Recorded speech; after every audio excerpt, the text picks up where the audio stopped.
Yogesh train की general bogie में birth seat पर सोया हुआ था। गाड़ी रुककर वापस चली तो अचानक उसकी नज़र अपनी तलाकशुदा पत्नी रागिनी पर पड़ी। पता नहीं कब वह उसके सामने वाली सीट पर आकर बैठ गई थी। 6 साल बाद वह उसे देख रहा था। वह बहुत कमज़ोर हो गई थी। उसने पुरानी सस्ती सी साड़ी पहन रखी थी, ना माथे पर बिंदी और ना गले में मंगलसूत्र था। तो क्या उसने अभी तक दूसरा विवाह नहीं किया? क्या अभी तक वो मेरी तरह अकेली ही है? योगेश ये सब सोच रहा था कि तभी रागिनी की नज़र उस पर पड़ी। नज़रें मिली तो योगेश दूसरी तरफ से देखने लगा। फिर पता नहीं योगेश के दिमाग में क्या आया कि वह सीट के नीचे से उतर आया और रागिनी के पास बैठे लड़के से कहा कि वह ऊपर वाली सीट पर चला जाए। लड़का मान गया। तब योगेश रागिनी के पास जा बैठा। बैठते ही योगेश बोला, रागिनी कैसी हो? रागिनी ने नज़र मिलाते हुए खिड़की तरफ देखते हुए बोली मैं ठीक हूँ। और आप? योगेश बोला मैं ठीक हूँ और कानपुर जा रहा हूँ। त्योहार होने के कारण रिजर्वेशन सीट नहीं मिली, इस कारण जनरल बोगी में आना पड़ा। तुम कहाँ जा रही हो? वह बोली मैं कानपुर जा रही हूँ। आजकल मैं वहीं बड़े भैया के पास ही बीमार हूँ, लेकिन इसलिए मिलने जा रही हूँ। काफ़ी देर से दोनों चुप रहे। फिर योगेश बोला, एक बात पूछूं? रागिनी ने आगोश से पूछा। क्या? योगेश संकोच करते हुए पूछा। अभी तक शादी क्यों नहीं की? वह कुछ नहीं बोली, मगर जब योगेश दोबारा नहीं पूछा तो रागिनी ने पूछा, आपने की है शादी? योगेश ने भी बिना बोले ना में गर्दन हिला दी। फिर काफ़ी देर तक दोनों चुप रहे, मानो एक दूसरे को परख रहे थे। डिब्बे में कुल्फ़ी बेचने वाला आ गया तो योगेश बोला, खाओगी? रागिनी ने ना सिर हिला दिया। योगेश ने रिक्वेस्ट करते हुए फिर पूछा, खा लो यार, तुम्हारे साथ मैं भी खा लूँगा। जानता हूँ तुम्हारी सबसे बड़ी कमज़ोरी कुल्फ़ी है। वह थोड़ा मुस्कुराई तो योगेश ने महसूस किया कि वह अपनी आंखों से बहने वाली आंसुओं को समेटने का प्रयास कर रही है। 5 साल उसके साथ रहा था। जब वह अपने आंसुओं में समेटने का प्रयास करती थी तो ऐसे ही मुस्कुराया करती थी। योगेश दूसरी तरफ देखने लगा तो रागिनी चुपके से अपनी आंसुओं को पोंछने लगी। फिर वह सहज होकर बोली, एक शर्त पर खाऊंगी। योगेश बोला, क्या शर्त है? तो रागिनी बोली, पैसे मैं दूंगी। योगेश कुछ नहीं बोला। फिर रागिनी ने 2 कुल्फ़ियाँ खरीद ली और एक कुल्फ़ी योगेश को देते हुए बोली, अब मैं भी कमाने लगी हूँ, एक प्राइवेट स्कूल में पढ़ाती हूँ, महीने के 10,000 मिलते हैं। कुल्फ़ी खाते हुए योगेश बोला, तलाक के समय कोर्ट के आदेश पर तुम्हें 30 लाख रुपए दे तो रहा था। अगर ले लेती तो अपना स्कूल खोल लेती, जबकि तुम बहुत स्वाभिमान हो। इस ज़माने में पैसे के बिना कुछ नहीं होता। वह हंसकर बोली, अगर ले लेती तो मैं अपनी ज़मीर को क्या जवाब देती? तो ये ज़मीर रोज़ कहता कि जिसे छोड़कर आई हो उसी के सहारे पल रही हो। योगेश बोला, तुम बहुत अच्छी हो, मासूम हो। ये एहसास तुमने तलाक लेने के बाद मुझे हुआ। तुम यकीन नहीं करोगी, मैं बहुत बदल गया हूँ। पीना बिल्कुल छोड़ दिया हूँ, गुस्सा बिल्कुल नहीं करता। अब मैं किसी को नीचा दिखाने की कोशिश भी नहीं करता। जो तुम्हें बहुत बुरा लगता था वो सब बुरे आदतें मैंने छोड़ दी है। वह उदास होकर बोली, अब क्या फ़ायदा? जब मैं मना किया करती थी तब आप मेरी एक भी बात नहीं सुनते थे। आपके कारण मैं हमेशा टेंशन में रहती थी।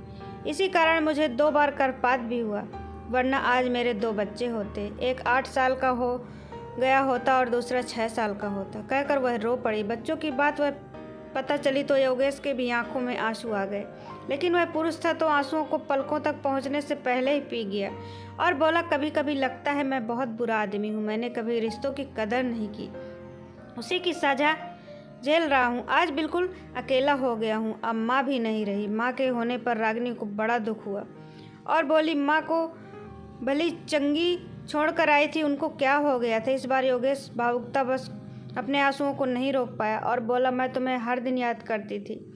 बहू को वापस ले आओ। मैं उन्हें कहीं समझाता कि तलाक बाद बहुएं घर नहीं आती। फिर दोनों के बीच चुप्पी छा गई। कानपुर आ गया था, स्टेशन आने वाला था। योगेश बोला, वापस कब जाओगी? रागिनी बोली, आज रात यहीं रुकूंगी, कल सुबह ट्रेन से वापस जाऊंगी। फिर वहीं खड़ी हो गई। योगेश भी खड़ा हो गया और पूछा, कितने बजे ट्रेन से वापस जाओगी? रागिनी बोली, हम गरीब है, रिजर्वेशन नहीं करा पाते, जनरल डिब्बे में सफ़र करते, इसलिए जो भी ट्रेन मिलती है टिकट लेकर चढ़ जाते हैं। इतना कहकर वह नीचे उतर गई। योगेश अपना सूटकेस संभालता हुआ उसके पीछे लपका और बोला, अगर मैं रिजर्वेशन की 2 टिकटें ले लूँ तो मुझे पता है कि तुम मेरे साथ नहीं चलोगी, लेकिन मैं तुम्हारे साथ सफ़र करना चाहता हूँ। जनरल में ही लूँगा। बताओ कितने बजे यहाँ मिलोगी? रागिनी ऑटो में बैठती हुई बोली, 9 बजे यहाँ मिलूँगी। फिर उसके देखते देखते आँखों से ओझल हो गया। योगेश कानपुर 2 दिन के लिए आया था, मगर रागिनी का साथ पाने के लिए उसने अपना शेड्यूल बदल दिया। उसने जल्दी से अपने बिजनेस का काम पूरा किया और अगले दिन सुबह 8 ही बजे स्टेशन आ गया। रागिनी 9 बजे की जगह 10 बजे स्टेशन पहुंची और बोली, आप अभी यहीं पर हो? मैं सोच रही थी कि आप चले गए होंगे। रागिनी बहुत खुश थी, बोली, माँ अब बिल्कुल ठीक है। योगेश बोला, मैं तुम्हारा भी टिकट ले आया हूँ, अब 30 रुपये के टिकट के लिए कुछ कहना मत। रागिनी हंसते हुए बोली, अभी ट्रेन आने में आधा घंटा है, चलो अब तक कुल्फ़ी खाते हैं, पैसे दे दूँगी, हिसाब बराबर हो जाएगा। इतना कहकर वह फिर मुस्कुरा दी। जब वह मुस्कुराती हुई योगेश की नज़र उसके चेहरे पर ठहर जाती, फिर दोनों ने कुल्फ़ी खाई और तब तक ट्रेन आ गई और फिर से एक नया सफ़र शुरू हुआ। मगर इस सफ़र में कुछ खास था। योगेश कुछ कहने के लिए तिलमिला रहा था, मगर डर भी अकेला रह रहा था कि वह मना कर देती। योगेश नोटिस कर रहा था कि रागिनी बड़े भाई के घर से नई साड़ी पहन कर आई थी। वह बहुत सुंदर लग रही थी। खिड़की से आ रही ठंडी हवा के झोंके रानी के ललाट पर लड़की बालों की एक लड़ी झूम उठती थी। ऐसे देखकर योगेश के दिल में एहसास सा उठा कि ये औरत कभी उसकी ज़िंदगी में थी, मगर इसे संभाल नहीं सका। योगेश की मन स्थिति में अनजान रागिनी बोली, क्या हुआ? आप गुमसुम से क्यों हो? दोस्त बनकर ही सही कुछ बात तो कर लो। योगेश बोला, मुझे दोस्ती नहीं चाहिए। रागिनी को झटका सा लगा, बोली, फिर क्यों मेरे साथ सफ़र करने में उतावले थे आप? योगेश बोला, मुझे तू चाहिए हमेशा के लिए, जन्मों जन्मों के लिए, मेरे साथ हंसने के लिए, मेरे साथ रोने के लिए। वह इतनी जल्दी में ये सारी बातें बोला कि रागिनी उसके मुँह की ओर देखती रह गई।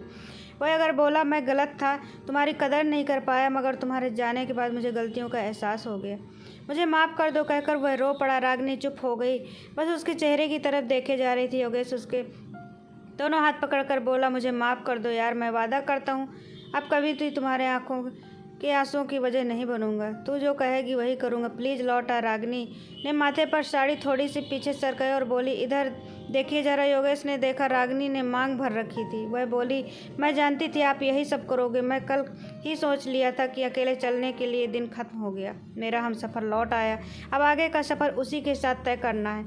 मैं थक गई हूँ अकेले चलते चलते, कहते हुए अजीब सी मुद्रा में मुस्कुराने लगे। योगेश बोला, मैं जानता हूँ जब तेरा दिल रोने को होता है तो ऐसे ही मुस्कुराती है।